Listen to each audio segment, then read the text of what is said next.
안녕하세요. 저는 40대의 남자입니다. 제가 참 신기한 일로 특별한 사람들을 만나게 되어서 사연을 보내게 되었습니다. 제 사람들에 대한 이야기를 한번 적어보겠습니다. 저는 대학교 졸업을 하고 줄곧 프리랜서로 일을 했습니다. 저는 웹사이트를 만드는 사람입니다. 핸드폰이나 컴퓨터로 인터넷을 하다 보면 많은 사이트를 접하게 되잖아요. 식품을 살 때나 옷을 살 때나 공연을 예약하려고 할 때나 기업에 관한 정보를 얻으려고 할 때에도 사이트를 들어가게 되죠. 그런 사이트를 만드는 사람입니다. 대학생 때 전공을 이쪽으로 했고, 원래 졸업 후에 취업을 하려다가 우연한 기회로 졸업 직전에 일거리를 맡게 되었고, 프리랜서 생활이 생각보다 잘 맞아서 쭉 프리랜서로 일을 했습니다. 회사에 다니지 않고 혼자 일을 한다는 것은 어쩌면 편하기도 하고, 어쩌면 외롭기도 합니다. 가장 큰 장점을 꼽자면 바로 출퇴근이 없어서 자유롭다는 겁니다. 저는 작업도 그냥 집에서 했거든요. 부모님은 강원도에 있는 고향에 계시고, 저는 서울에서 대학을 다녔는데, 대학생 때부터 살았던 원룸에서 쭉 살면서 일도 원룸에서 했습니다. 처음엔 출퇴근을 하지 않는다는 것이 너무 좋아서 늦잠을 퍼질러 자다가 늦은 오후에 일어나서 작업하고, 일이 많으니까 새벽까지 깨어 있다가 새벽 3, 4시에 자고, 그럼 또 늦잠 자고, 이런 식으로 생활 패턴이 정말 엉망이었습니다. 몇 달 그렇게 일을 하다가 역류성 식도염으로 고생 한번 하고 나니 이런 식으로 하면 안 되겠다 싶더라고요. 그래서 프리랜서지만 나름 하루 일과를 철저하게 계산하고 야무지게 보냈습니다. 아침 9시에는 무조건 일어나서 작업을 시작했고, 일이 많더라도 점심밥 꼭 챙겨 먹고 7시 이전에는 퇴근하는 패턴을 혼자 만들어서 지켰습니다. 불규칙하게 활동했을 때는 자도 피곤하고 식사도 제대로 못하니 속도 불편한 적이 많았고 몸도 무겁고 안 찌던 살도 쪘는데, 확실히 생활 패턴을 바꾸고 나니 뭐랄까 건강해지는 기분이랄까? 적어도 몸이 망가지고 있는 것 같지는 않더라고요. 훨씬 상쾌하고 뿌듯하고 그만큼 성과도 좋았고요. 혼자 계획표 세우고 실천하는 제 자신을 보면서 저는 프리랜서가 정말 딱이라고 생각했습니다. 하지만 이렇게 저랑 잘 맞는 장점이 있는가 하면 견디기 힘든 단점도 있었죠. 일이 잘 돼도 안 돼도 완전 망해도 이걸 공유할 사람이 없다는 것이었습니다. 일을 하다 보면 진짜 막막할 때도 있는데, 그 사건의 근본적인 해결을 떠나서 이 감정 하나 공유할 사람이 없다는 게 참 외롭게 느껴졌습니다. 그럴 때마다 재미있는 예능 프로그램 보면서 맥주 한 캔 벌컥벌컥 먹는 게 저의 스트레스 해소 방법이었죠. 이렇게 장점과 단점이 많은 프리랜서 생활을 2년을 했습니다. 그만큼 하다 보니 제게도 한 가지 꿈이 생기더라고요. 제가 일을 하다 보니까 이쪽 일이 자리만 어느 정도 잘 잡으면 일거리는 계속 생겨난다는 것을 알게 되었습니다. 그리고 제가 노력하고 열심히 미팅도 하고 일거리를 잡으면 일이 끊길 일도 없다는 것을 알게 되었죠. 그래서 아예 사업장을 차려서 직원들이랑 지금보다 좀 더 많은 일을 해보면 어떨까 하는 욕심이 생겼습니다. 아무래도 혼자 일을 하다 보면 해내는 양의 한계가 있기도 하고, 규모가 좀 큰 일거리들은 잡아오기가 힘들더라고요. 거래처 입장에서도 혼자 일하는 프리랜서보다는 직원들 여럿 두고 있는 체계적인 회사를 더 선호할 테니까요. 하지만 제가 무턱대고 사업을 하기에는 이쪽 회사에 대한 정보가 아예 무지했습니다. 그래서 고민을 하다가 회사에 한번 들어가 보면 어떨까 하는 생각이 되더군요. 그래서 대학교 시절 친하게 지낸 동기한테 정보를 얻어서 동기가 다니고 있는 회사에 인력이 필요하다는 얘기를 들었고 면접을 보게 되었습니다. 그렇게 저는 2년간의 프리랜서 생활을 접고 회사원이 되었습니다. 사실 많은 용기와 각오가 필요했습니다. 맡고 있던 일들도 급하게 마무리해야 했고, 주 거래처들과의 계약도 정리를 해야 했고, 무엇보다도 프리랜서로 활동했을 때가 회사원 월급보다 더 많이 벌었거든요. 이 모든 것을 포기할 만큼 더 값진 것들을 회사에서 얻어오리라 다짐했습니다. 정신 똑바로 차리고 일에 집중해야지 라고 생각했습니다. 하지만 저는 입사한 지 일주일 만에 그 각오가 무너지게 되었습니다. 제 사수라고 하는 저보다 한 살 어린 여자가 정말, 정말이지 너무너무 예쁜 겁니다. 동화책에 나오는 선녀님이 아닌가 의심이 될 정도로 굉장히 아름다웠습니다. 경영 방법, 운영 방식, 체계, 직원 관리 등등 모든 것을 배워야겠다고 다짐했건만 그 선녀님을 보는 순간 아무것도 떠오르지 않았습니다. 그냥 딱 한 가지, 회사에 들어오길 잘했다고만 생각했습니다. 그날부터 저의 구애는 시작되었습니다. 남자친구와 헤어진 지 오래되지 않았다는 그녀는 저의 관심을 거절했지만 저는 거기서 물러나지 않았습니다.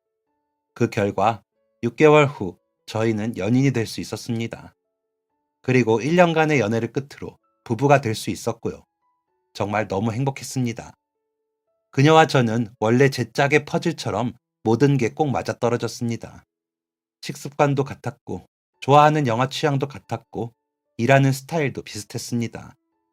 심지어는 결혼할 때 가구 가전 드리는 것도 취향이 같아서 다들 한다는 다툼 한 번 없이 신혼집 혼수 장만을 끝냈습니다. 같이 살게 된 이후에도 저희는 너무나도 잘 맞았고 하늘이 맺어준 인연이라고 생각하고 행복한 신혼생활을 보냈습니다. 그리고 1년 반 동안의 신혼생활을 보내고 저희 부부는 부모가 되었습니다. 저희 부부를 쏙 빼닮은 귀여운 아들이었습니다. 제가 남자한테 반할 줄은 꿈에도 몰랐는데 아들한테 홀딱 반하고 말았습니다. 어떻게 그렇게 귀엽고 예쁠 수가 있는지 하루 종일 보고 있어도 시간 가는 줄을 몰랐습니다. 정말 신생아 때부터 힘들다는 생각 하나 안 하고 즐겁게만 키운 것 같습니다. 참 밝고 마음도 예쁜 저희 아들이었습니다. 어릴 때부터 똘망똘망한 눈이 참 커서 딸로 오해도 많이 받았었는데 그 똘망한 눈은 커서도 똑같더라고요. 맨날 눈을 반짝이면서 이건 뭐예요? 저건 뭐예요? 하는 모습이 진짜 사랑스러웠습니다. 이 아이를 위해서라면 뭐든지 해줄 수 있을 것 같았고 더 좋은 것들을 많이 해주고 싶었습니다.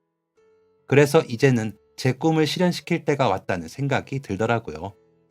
그땐 육아휴직 같은 게 지금만큼 잘 되어 있지가 않아서 아내는 임신 중기에 회사를 그만두었습니다. 저는 계속 다녔고요. 다시 프리랜서로 돌아가기에는 불안한 감이 있어서 일단 회사를 다니자고 판단한 거였습니다.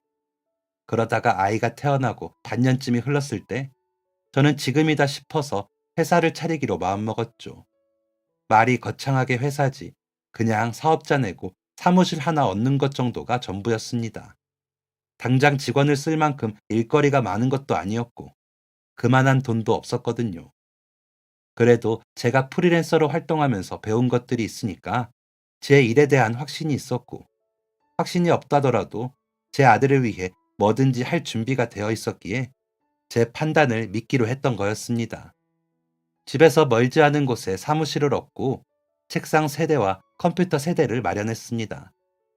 아들이 돌이 되기 전에 직원 둘을 뽑을 만큼 성장하는 것이 목표였습니다. 너무 감사하게도 제가 프리랜서로 일했을 때 저와 일했던 거래처들이 저를 다시 찾아주었고 제 디자인을 믿고 맡겨주는 업체들이 많았습니다. 결혼 전 홀로 프리랜서로 활동했을 때와는 다른 막중한 책임감을 느낀 저는 더욱 열심히 일을 했습니다. 일이 많을 때는 사무실에서 퇴근하고 집에 가서 아들 돌보다가 아들 자는 틈에 또 집에서 일하기도 했습니다. 그렇게 노력한 결과 저는 제가 목표한 대로 아들이 돌이 되기 전에 직원 둘과 함께 할 수 있었습니다. 회사 이름으로 자리를 좀 잡아두니까 일거리가 계속 들어오더라고요. 직원들이 있는데도 너무너무 바빠서 거의 일에 미쳐있다시피 지냈습니다. 돌이켜보면 그때가 가장 후회가 됩니다.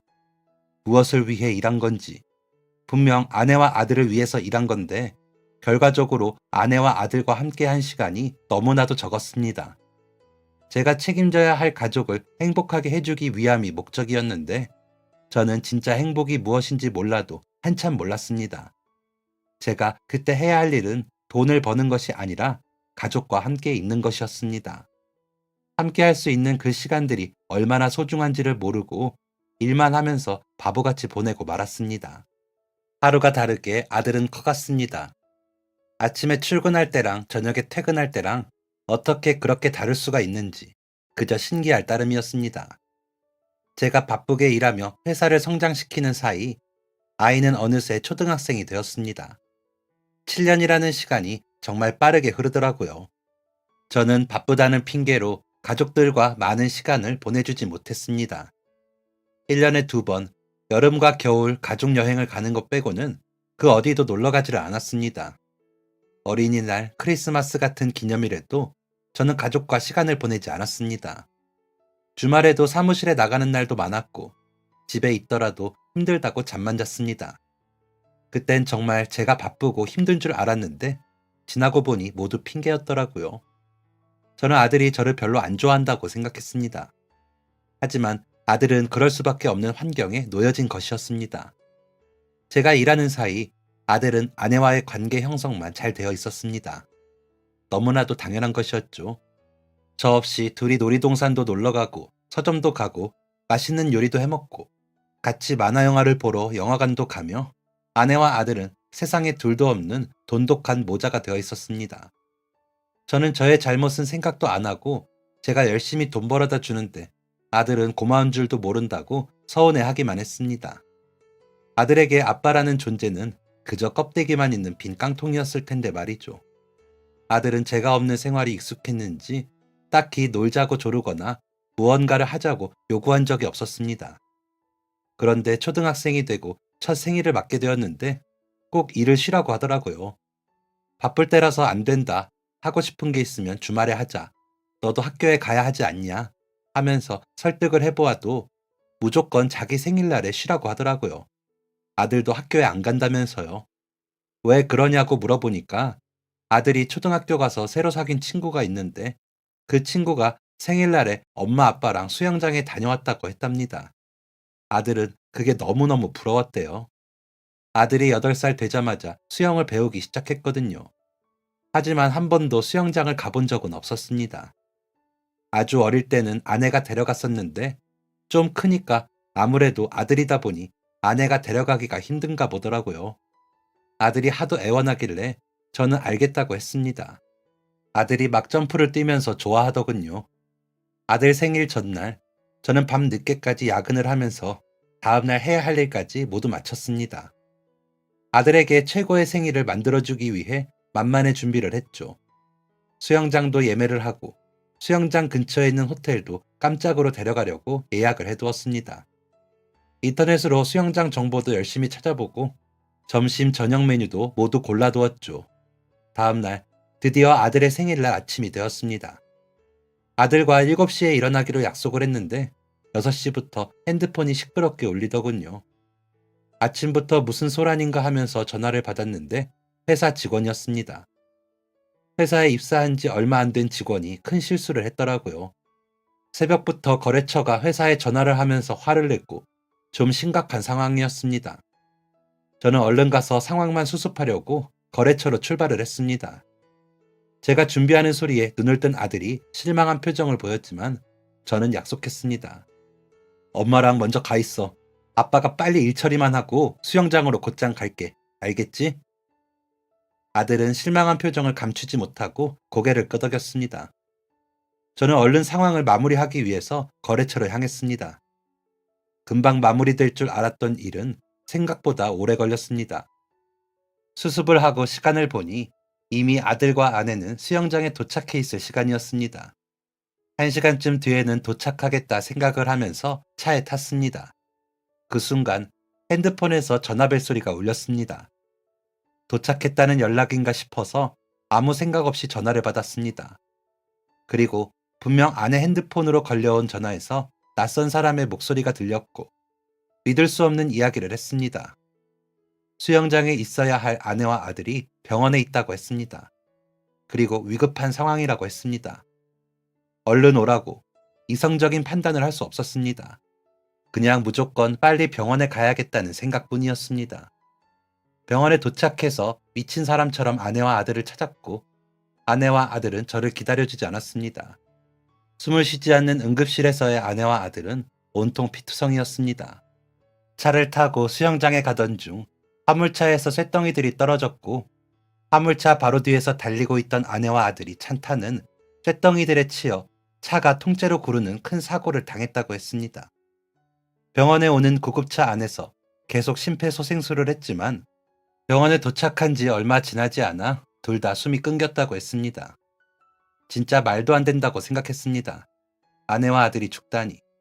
이건 다 거짓말이라고 생각했습니다. 하지만 제 눈앞의 아내와 아들은 거짓이 아니었습니다. 저는 정신이 나간 것처럼 소리를 지르고 울고 가슴을 치고 머리를 때렸습니다. 진짜가 아니길 바라고 또 바랐지만 제가 보고 있는 것들이 너무나도 분명한 사실이었습니다. 수영장에서 저를 기다리며 하하호호 즐거워해야 할 제 가족이 세상을 떠났습니다. 현실을 깨달은 후 저는 제 자신을 비난하며 살았습니다. 어떻게 이렇게 나는 한심한 인간인지, 그깟 일이 뭐길래, 돈이 뭐길래 가족들을 챙기지 않은 건지, 무엇을 지키려고 이렇게 열심히 살아왔는지 비난했습니다. 그리고 그때 거래처에서 빨리 나올 걸, 아니 아예 가지 말 걸, 애초에 그 일을 신입 직원한테 맡기지 말 걸, 아니 아예 그 직원을 뽑지를 말 걸, 아니 그냥 회사를 차리지를 말 걸 하면서 생각은 꼬리에 꼬리를 물어 가슴속에는 후회만 가득했습니다. 당연히 사업이 제대로 운영될 리 없었습니다. 제정신이 아닌 사장 밑에서 일해줄 직원들은 없었죠. 아내와 자식이 세상을 떠났는데 일에 집중을 하는 것이 이상했습니다. 부끄러운 얘기지만 회사에 나가지 않았습니다. 책임감이 없다고 손가락질을 해도 좋습니다. 그런데 그냥 그 누구도 보기 싫었고 그 누구 앞에서도 제 모습을 보여주기 싫었습니다. 한심하기 짝이 없는데 제 자신을 저조차도 이해할 수 없고 용서할 수 없는데 제가 누굴 만나겠어요? 그러니 자연스레 직원들이 떠났고 저는 그렇게 완전히 혼자가 되었습니다. 누가 시킨 것도 아닌데 집에만 있었습니다. 끼니는 죽지 않을 만큼만 먹었습니다. 어떤 날은 통조림 햄을 익히지도 않고 숟가락으로 퍼먹은 적도 있었습니다. 어떤 날은 쌀밥만 한 그릇 먹은 날도 있었고 어떤 날은 물만 몇 리터를 먹은 날도 있었습니다. 막막했습니다. 앞으로 어떻게 살아야 할지, 그보다 내가 정말 혼자 살아도 되는 게 맞는 건지 혼란스러웠습니다. 그렇게 몇 달을 보내다 보니 집이 너무 공허하고 다 보기 싫다고 생각되었습니다. 집에 있는 모든 것들이 싫었습니다. 아내와 아들의 흔적들이 너무 괴로웠습니다. 이사를 가야겠다 마음먹고 원래 살던 동네가 아닌 지방에 아무도 없는, 아무도 저를 모르고 저도 아무도 모르는 곳으로 떠나기로 작정했습니다. 원래 살던 집에 있던 짐을 모두 버리고 배낭 하나 들고 발길이 닿는 대로 떠났습니다. 정말 아무런 계획도 없이 기차역에 가서 기차표를 끊고 아무 데에서나 내렸습니다. 그리고 그냥 발길이 움직이는 대로 걸었습니다. 그러다가 배고프면 눈에 보이는 식당에 가서 밥을 먹고 피곤하면 찜질방이나 모텔에 들어가서 하룻밤을 보냈습니다. 그렇게 나그네 같은 생활을 보름 정도 했습니다. 그러다가 작은 월세방을 하나 얻게 되었습니다. 그렇게 나그네같이 돌아다니는 것도 힘들더라고요. 그 당시에 저는 그만한 체력도 없을 정도로 마음이 많이 힘들었습니다. 그래서 부동산에 가서 보여주는 첫 번째 집 제대로 보지도 않고 그냥 계약하고 진보다리 하나 풀고 생활을 했습니다. 아무것도 없이 그냥 숨만 쉬면서 살려고 해도 이것저것 필요한 것들이 있더라고요. 씻으려면 비누라도 하나 있어야 하고 물도 마셔야 하고 잠자려면 이불이라도 하나 있어야 하니까요. 그 집 구하고 한 2, 3일은 밖이랑 집을 왔다 갔다 하면서 지냈습니다. 그런데 제가 이사한 지 3일째 되던 날이었습니다. 우체통에 웬 편지 하나가 꽂혀 있더라고요. 요즘 손편지 써서 우체국으로 보내는 일이 흔치가 않잖아요. 우체통 보면 다 고지서, 광고지 이런 것들이 대부분인데 그 사이에서 노란색 편지 봉투가 눈에 띄었습니다. 편지를 잘못 보냈나 싶어서 확인해 보려고 편지를 꺼냈습니다. 주소는 정확하게 제가 이사한 그 집이 맞더라고요. 평소 같으면 제 편지가 아니니 다시 우체통에 꽂아 두었겠지만 편지 봉투 뒷부분에 적힌 글자를 보고 저는 그러지 못했습니다. 아주 큰 글씨로 아빠에게 라고 적혀 있더라고요. 오랜만에 보는 글자, 아빠라는 글자가 제 가슴에 확 꽂혔습니다. 귀신이라도 본 것처럼 손이 덜덜 떨렸습니다.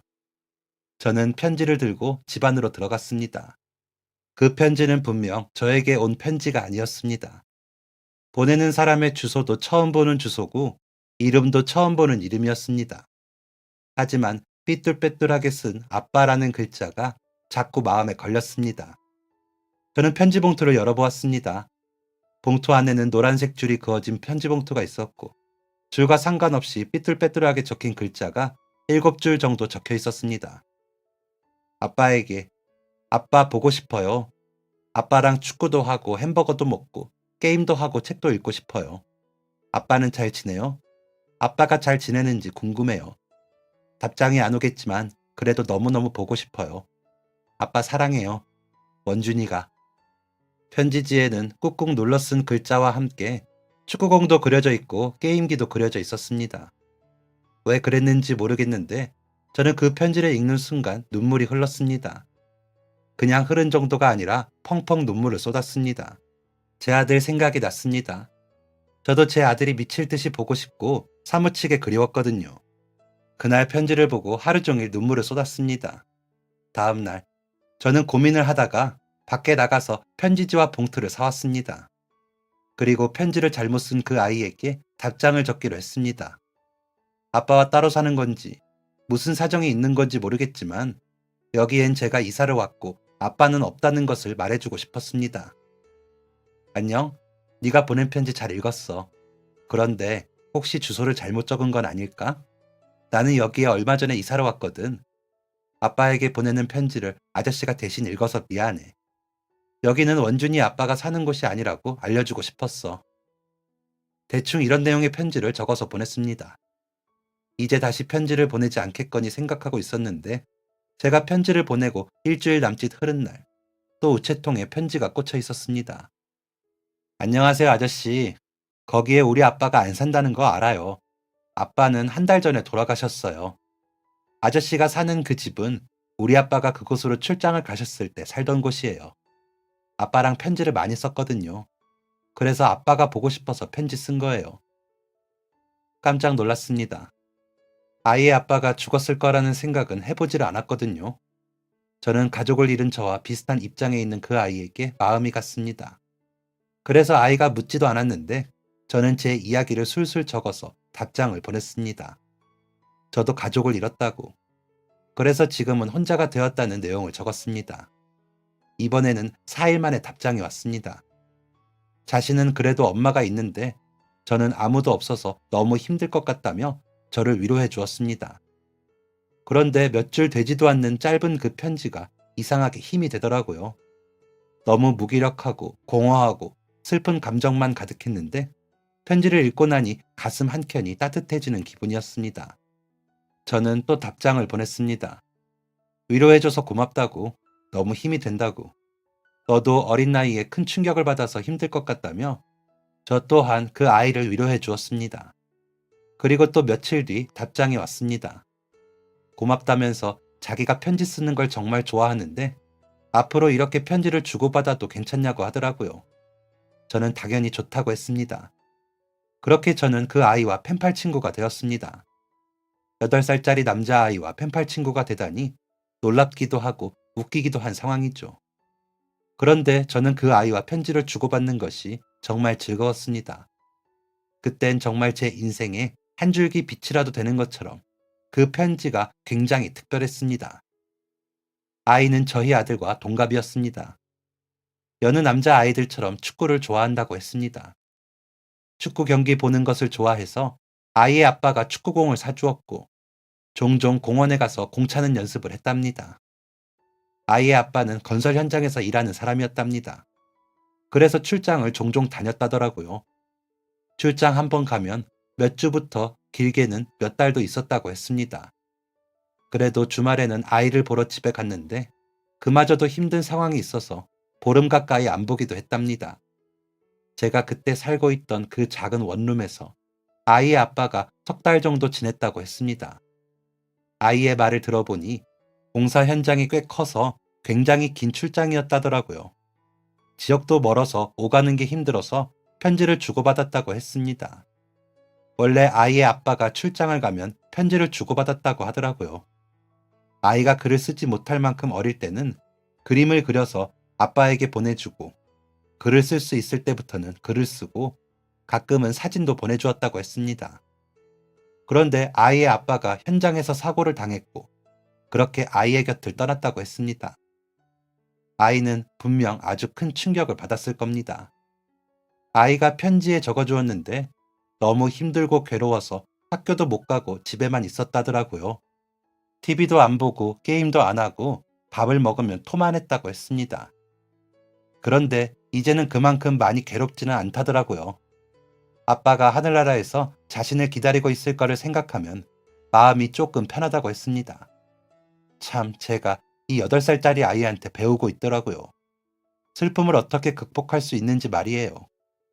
이른 나이에 큰 아픔을 겪어서인지 나이답지 않게 생각이 깊은 이 아이가 그저 대견하기만 했습니다. 그리고 제 자신에 대해 반성을 하게 되었습니다. 저는 나이를 이렇게나 먹고선 지금 대체 뭐 하고 있는 건지, 왜 잘 살아볼 생각은 하지 않는 건지 한심하게 느껴지더라고요. 그래서 조금씩 노력을 해보기로 했습니다. 그 노력은 아주 사소한 것들부터 시작되었습니다. 아침에 일찍 일어나 보기도 해보고, 밥 한 끼 스스로 해먹어 보기도 하고, 동네 한 바퀴 산책하기도 하고, 미용실 가서 머리 다듬기도 하고, 책 한 권 읽기도 하고, 그런 사소한 것들이었습니다. 이 작은 것들도 욕심 부리지 않고 하루에 하나씩 천천히 해냈습니다. 아내와 아이가 없는 일상을 어떻게 보내야 할지 솔직히 막막한 건 마찬가지였지만, 그래도 일상으로 돌아가기 위해 느리지만 꾸준히 연습을 했습니다. 그러는 중에도 아이와의 편지는 계속되었습니다. 저는 제가 해낸 것들을 자랑하듯 아이에게 말해주었습니다. 그랬는데 이번에는 아이의 편지와 함께 한 장의 종이가 더 들어있었습니다. 종이를 펼쳐보고 저는 정말 몇 달 만에 웃어보았습니다. 아이는 줄이 안 그어져 있는 편지지에다가 참 잘했어요가 적혀 있는 도장을 엄청 크게 그렸습니다. 그리고 편지에는 이렇게 적어두었습니다. 학교에서 선생님이 맨날 찍어주시는 도장인데 저는 도장이 없어서 그렸어요. 아저씨, 참 잘하셨습니다. 몇 달 만에 웃는 제 모습이 저조차도 낯설었습니다. 그런데 그 기분이 나쁘지 않았습니다. 아이의 칭찬이 너무 고마웠습니다. 저는 칭찬에 힘입어 더 열심히 일상으로 돌아갈 준비를 했습니다. 그리고 아이와 편지를 주고받은 지 6개월쯤 되었을 때 저는 결심했습니다. 다시 일상으로 돌아가야겠다고요. 이 정도면 준비가 되었다. 이만하면 충분히 슬퍼했다. 하늘에서 나를 보고 있을 내 가족을 위해 다시 삶을 살아야겠다. 라고 마음 먹었습니다. 제일 먼저 다시 살던 곳으로 돌아가야겠다고 생각했습니다. 제가 집은 정리를 했는데 회사는 정리를 못했거든요. 한 층을 다 쓰고 있던 사무실이었는데 계약 기간이 남아있고, 그것까지 정리할 정신이 없어서 그냥 두고 있었습니다. 월세는 당연히 계속 냈고요. 일단 가서 회사를 정리하고 원래 살던 익숙한 그 동네에 작은 집을 하나 얻자고 마음먹었습니다. 일상으로 돌아올 준비를 다 마치고 실행을 하니 일은 척척 진행이 되었습니다.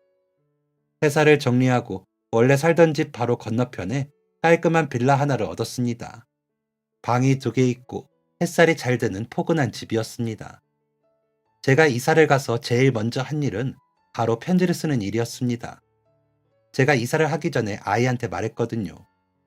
원래 살던 곳으로 이사를 갈 건데 아직 집이 구해지지 않았으니 구해지는 대로 편지를 하겠다고요. 아이와의 약속을 위해서 저는 바뀐 주소도 알려주고 집이 어떻게 생겼는지 사진도 찍어서 편지를 보냈습니다.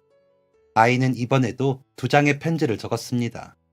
하나는 글이 적혀 있는 편지였고, 하나는 저희 집을 그림으로 그린 것이었습니다. 제가 보내준 사진을 바탕으로 아이는 저희 집을 알록달록하게 그려주었습니다. 그 그림이 꽤나 잘 그리고 너무 귀엽고 마음에 들어서 저는 그 그림을 거실 한복판에 붙여두었습니다. 얼굴도 모르는 아이지만 저는 아이에게 큰 힘을 얻었고 많은 용기를 얻었고 친근감이 들었습니다. 저는 일을 하기로 했습니다. 매일 의자에 엉덩이 붙이고 앉아서 하는 일 말고 뭔가 새로운 경험을 해보고 싶다는 생각이 들었습니다. 그래서 아르바이트 면접을 보러 다니기 시작했습니다. 아니, 사업하시던 분이 뭐 알아요? 사서 고생을 하네. 면접을 보러 다니면 제 이력서를 본 사장님들은 대부분 이렇게 반응을 하셨습니다. 제가 제 사업을 운영한 적이 있으니 사실 부담스러운 분도 계셨을 거고, 나이도 좀 있고 서비스업 경력이 아예 없으니까 뽑기가 힘드셨을 겁니다. 그렇게 여기저기 면접을 보던 저는 마침내 아르바이트 자리를 구할 수 있었습니다. 그건 바로 동네에 있는 자그마한 카페였습니다. 크기는 작지만 평일 오전에 손님들이 꽤 많았습니다. 그 근처에 회사도 많고 백화점이 하나 있었는데 백화점 직원들이 출근 전 점심시간에 엄청 몰리는 곳이었습니다. 카페의 여자 사장님께서는 제 이력서를 보고 몇 번이고 물었습니다. 정말 열심히 할 수 있어요? 하루 나오고 안 나오는 거 아니죠? 카페라고 우습게 보시면 안 돼요. 꽤 힘들 텐데 진짜 괜찮아요? 저는 몇 번이고 할 수 있다고 했습니다. 그렇게 저는 평일 카페 오픈을 하게 되었습니다. 7시에 출근해서 2시까지 일을 했습니다. 처음에는 아침부터 고소한 원두 냄새를 맡으며 일하는 것이 평화롭게 느껴졌습니다. 그런데 출근한 지 30분 만에 저의 평화는 와장창 깨졌습니다. 정말 정신이 하나도 없더라고요. 백화점에 계시는 모든 직원들이 저희 카페로 오는 게 아닐까 하는 생각까지 들었습니다. 그리고 쉴 틈도 없이 마감 때까지 쭉 바빴습니다. 카페 일도 서비스업도 처음이라 어리바리한 저와 다르게 사장님은 정말 프로였습니다. 어찌나 손이 빠른지 제가 허둥대며 커피 한 잔 뽑는 사이에 음료를 몇 잔이나 만드시는 분이셨습니다. 안 힘드세요? 어떻게 안 힘들겠어요. 그래도 돈 벌려면 해야죠. 처음에 오픈했을 땐 손님이 진짜 없었거든요. 지금은 그저 감사해요. 사장님은 오픈했을 때 카페 모습을 보여준다며 사진첩을 뒤적거리셨습니다. 그런데 한 꼬마 아이 사진이 보이더라고요. 사진첩에 있는 사진 대부분이 그 꼬마로 가득했습니다. 아드님이신가 봐요?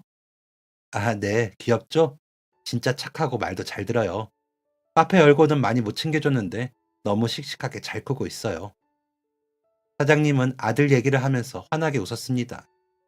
저희 아들 생각도 나고 또 아내 생각도 나서 가슴이 뭉클했습니다. 하지만 조금 미안한 얘기지만 일만 시작하면 가족들 생각이 까맣게 지워졌습니다. 다른 생각할 틈도 없이 정말 많이 바빴거든요. 그런데 그 기분이 썩 나쁘지 않았습니다. 오히려 아내와 아들 생각으로 가득했던 제 머릿속에 잠시 쉼이 생겨서 머릿속이 정리가 되는 기분이었습니다. 하면 할수록 아르바이트를 하길 잘했다고 생각했습니다. 저는 저의 펜팔 친구에게도 이 소식을 전해주었습니다. 아이가 너무 잘 됐다며 축하한다고 해주었습니다. 그러면서 자기는 요즘 학교 끝나고 친구들과 축구 연습을 한다고 했습니다. 그러면서 축구를 하는 자신의 모습을 그림으로 그려줬는데 너무 귀여워서 아이가 그려준 제 집 그림 옆에 잘 붙여 놓았습니다. 아르바이트는 계속되었습니다. 그러면서 사장님과도 꽤 친해지게 되었죠. 알고 보니 이 사장님도 저와 비슷한 처지에 있는 사람이었습니다. 남편이 세상을 떠나고 홀로 아이를 키우고 있었습니다. 하지만 저와는 완전히 달랐죠. 저는 가족을 잃고 모든 걸 버리고 완전히 무너진 반면에 사장님은 이겨내야겠다고 생각했답니다. 어떻게든 자식을 책임지고 이 시련을 딛고 일어서야겠다고 결심하고 카페를 창업하게 되었다고 했습니다. 정말 멋있었습니다. 같은 아픔이 있는데 어떻게 저렇게 씩씩한지 존경스러울 정도였습니다. 저도 그런 사장님의 마음과 생각을 본받아야겠다고 생각했습니다. 처음에는 분명 그런 마음이었습니다. 한 달, 두 달, 세 달, 네 달. 점점 시간이 갈수록 사장님에 대한 존경이 관심과 호감으로 변해갔습니다. 배울 점이 많은 사장님은 그만큼 매력도 넘치는 사람이었습니다. 언제나 밝은 에너지를 보여주는 모습이 어둡기만 한 제 마음속을 환하게 밝혀주는 듯 했습니다. 하지만 제 마음을 인정하고 다가가기까지는 오랜 시간이 걸렸습니다. 떠난 아내를 떠올리며 죄책감을 느끼기도 했고, 마음을 다잡아 보기도 했지만, 그런다고 제 마음이 숨겨지지는 않았습니다. 결국 저는 제 마음을 인정하고 사장님에게 호감을 표현했습니다. 사장님도 마음을 인정하기까지 오랜 시간이 걸렸습니다. 하지만 끝내 저희는 마음이 서로 통했고 연애를 하게 되었습니다. 그게 제가 아르바이트를 시작한 지 1년이 좀 넘었을 때였습니다. 저희는 아주 조심스럽게 또 천천히 서로에게 가까워졌습니다. 서두르지 않고 아주 신중하게 서로를 바라보았습니다. 그렇게 1년을 만났습니다. 활활 타오르는 사랑보다는 아주 느리지만 꾸준한 그런 사랑이었습니다. 그리고 그렇게 1년을 만났을 때 저는 조심스럽게 그녀에게 물었습니다. 혹시 아들은 언제 보여줄 거예요? 사귀는 1년 동안 그녀는 아들을 제게 보여주지 않았습니다. 사진으로는 몇 번 본 적이 있는데 직접 보여준다거나 소개를 해준 일은 없었습니다. 제가 한번 물어본 적이 있는데 아직 준비가 안 되었다고 하더라고요. 아빠에 대한 애착이 컸던 아들이 인정을 할지도 모르겠고 또 남자친구라고 소개를 했는데 그 다음에 헤어지기라도 하면 아이는 혼란스럽잖아요. 그래서 고민이 컸던 것 같습니다. 그런데 저희가 1년을 만나고 나니 서로에 대한 믿음과 확신이 생겨서 재혼을 하면 어떨까 하는 얘기가 나왔거든요. 저도 그녀도 같은 마음이었습니다. 그러기 위해선 가장 큰 관문인 그녀의 아이를 보고 인정을 받아야 했습니다. 그렇기 때문에 그녀에게 조심스럽게 물어봤던 거죠. 그녀는 한참 말이 없었습니다. 어떻게 소개를 해야 할지 고민을 하는 것 같았습니다. 일단 제가 아이한테 먼저 얘기를 해볼게요. 갑작스럽게 만나면 힘들어할 것 같아요. 남자친구 생겼다고 얘기해보고 어떻게 생각하는지도 물어볼게요. 네, 급할 거 없어요. 천천히 해요. 그녀는 긴장한 듯 했습니다. 저는 몇 달이고 몇 년이고 기다릴 수 있다고 자신있게 말했습니다. 말은 그렇게 했습니다. 그런데 심경이 복잡한 것은 저도 마찬가지였습니다. 혹시나 나를 마음에 안 들어 하면 어쩌나, 헤어지라고 하면 어쩌나, 그럼 정말 헤어져야 하는 건가 하며 오만 가지 생각이 들었습니다. 저는 이 마음을 어디 털어놓을 것이 없어서 제 펜팔 친구에게 편지를 썼습니다. 제가 아르바이트를 하며 그녀와 가까워지는 1년, 그리고 그녀와 사귀는 또 1년 동안 저와 제 펜팔 친구의 우정은 끊이지 않았습니다. 제가 그녀에게 호감이 생겼다고 했을 때 아이는 응원해 주었고 사귄다는 소식을 들려주니 축하한다면서 그림까지 보내주었습니다. 그렇게 꾸준히 일주일에 한 번씩 저희는 편지를 주고받았습니다. 그래서 이번에도 제 고민을 털어놓았습니다. 어떻게 하면 아이의 마음을 열 수 있을까 하면서 신세 한탄 아닌 한탄을 늘어놓았습니다. 그리고 다음날 아침 저는 카페에 출근을 했습니다. 그녀가 먼저 와 있었습니다.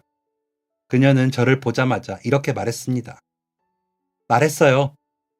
네? 뭘요? 아, 정말요? 뭐라고 했어요? 사진도 보여줬어요. 사진도요?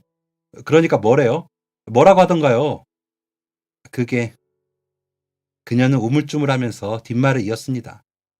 놀라더라고요. 아, 그럴만도 하죠. 이 아저씨가 남자친구냐고, 진짜 남자친구냐면서 사진을 계속 봤어요. 그리고는 방에 휙 들어가더라고요. 혹시 충격받았나 해서 더 얘기 안 꺼냈는데 아무래도 충격받은 것 같죠? 네, 그러네요. 원래 일할 때는 잡생각이 안 나는데 그날은 하루 종일 일에 집중을 할 수 없었습니다. 착잡하고 심란한 마음이었습니다. 집에 돌아가서도 멍했습니다.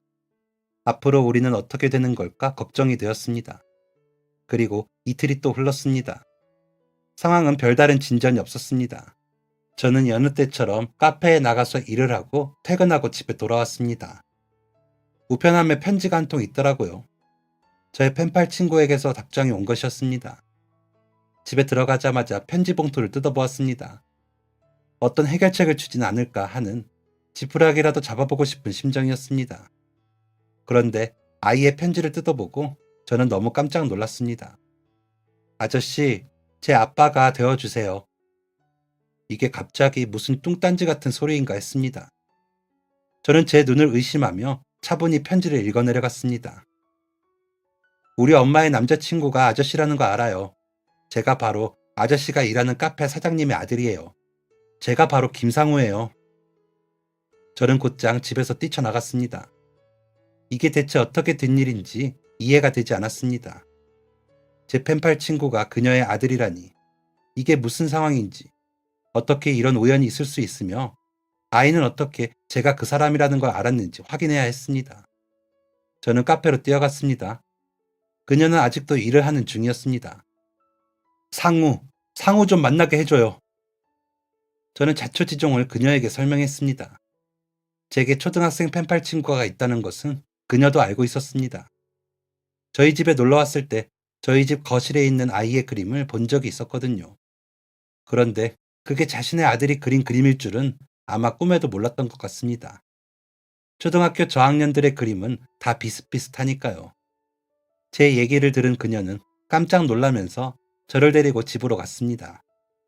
그리고 처음 가본 그녀의 집에서 저는 사진으로만 봤던 그녀의 아들을 만날 수 있었습니다. 제가 그렇게 바로 나타날 줄은 몰랐는지 아이는 입을 떡 벌리고 저를 쳐다봤습니다. 아저씨? 상우야! 아저씨! 저희는 분명 처음 보는 사이였지만 오랜만에 만난 사람처럼 아주 뜨겁게 포옹을 했습니다. 아이의 눈에는 그렁그렁 눈물도 맺혀 있었습니다. 저는 아이에게 물어봤습니다. 어떻게 내가 편지를 주고받은 아저씨인 것을 알았냐고 말이죠. 왜냐하면 저희는 이름을 공유하지도 않았습니다. 초반에 제가 이름을 물어보니까 그건 개인정보라면서 알려줄 수 없다고 하더라고요. 그래서 항상 편지가 올 때에도 아들이라는 이름으로 왔었거든요. 보내지는 주소는 알고 있었지만 그녀가 자신의 집에 한 번도 데려간 적도 없고 바래다 줄 때도 항상 역에서만 내려서 그 근처 어디구나 정도만 알고 있었습니다. 그런데 이 아이는 대체 내가 자신의 엄마랑 사귀는 남자라는 것을 어떻게 알게 된 것인지 도무지 모르겠는 겁니다. 제가 너무 궁금해서 물어보니까 아이가 시익 웃었습니다. 그리고는 엄마에게 핸드폰으로 제 사진을 다시 보여달라고 했습니다. 제 사진을 받아든 아이는 사진을 크게 확대했습니다. 그리고 제 얼굴 앞에 내밀었습니다. 뒤에 제 그림이 가득하잖아요. 아이가 보여준 사진은 제가 저희 집 거실에서 사진을 찍어서 그녀에게 보내줬던 사진이었습니다. 바보같이 웃고 있는 제 얼굴 뒤로 저희 집 거실 벽에 붙어있는 아이의 그림이 가득했습니다. 2년 반의 시간 동안 차곡차곡 모은 아이와의 추억이었습니다. 아이는 그 그림을 보자마자 충격을 받았다고 했습니다. 자신과 편지를 주고받는 아저씨가 엄마의 남자친구라는 게 어디서도 볼 수 없는 충격적인 인연이잖아요. 그리고 기뻤답니다. 편지만 주고받았을 뿐인데도 아이는 제가 참 좋았대요. 좋은 사람이라고 느껴졌다더라고요. 그래서 자신의 엄마를 지켜줄 수 있는 사람이라고 믿었고 자신의 아빠가 되어준다면 더할 나위 없이 좋겠다고 생각했다고 했습니다. 이렇게 아이가 흔쾌히 허락을 해준 끝에 저희는 가족이 될 수 있었습니다. 진짜 이상하고 신기하고 기묘한 인연이죠. 아이가 그러더라고요. 세상을 떠난 아이의 친아빠가 저와 아이를 연결해 준 것 같다고요. 그런 거라면 나중에 꼭 감사하다는 인사를 올려야겠네요. 저희는 지금 누구보다 행복하고 사랑이 넘치는 가족으로 지내고 있습니다. 이젠 제 아내가 된 그녀의 카페는 여전히 많은 손님이 오가고 있고 저는 다시 프리랜서로 활동을 하고 있습니다. 이렇게 된 데에는 제 펜팔 친구이자 이제는 제 아들인 이 아이의 영향력이 큽니다. 아이가 저를 정말 좋아하거든요. 엄마 아빠 둘 다 카페에 나가면 자기는 누구랑 노냐고 떼를 쓰길래 제가 프리랜서가 되기로 했습니다. 집에서 일을 하면서 살림도 하고 아이 등교도 도와주고 학원도 데려다주고 밥도 차립니다. 집에서 집안일을 하며 가정에 충실한 삶이 제게는 참 낯설지만 이번엔 후회 없이 잘해보려고 합니다. 그리고 해보니까 적성에도 좀 맞는 것 같더라고요. 다시 이루어진 제 가족들을 위해 많이 헌신하고 노력하면서 잘 살겠습니다. 읽어주셔서 감사합니다. 지금까지 사연 들어주셔서 감사합니다. 사연이 재밌으셨다면 구독과 좋아요를 눌러주세요. 감사합니다. 안녕히 계세요.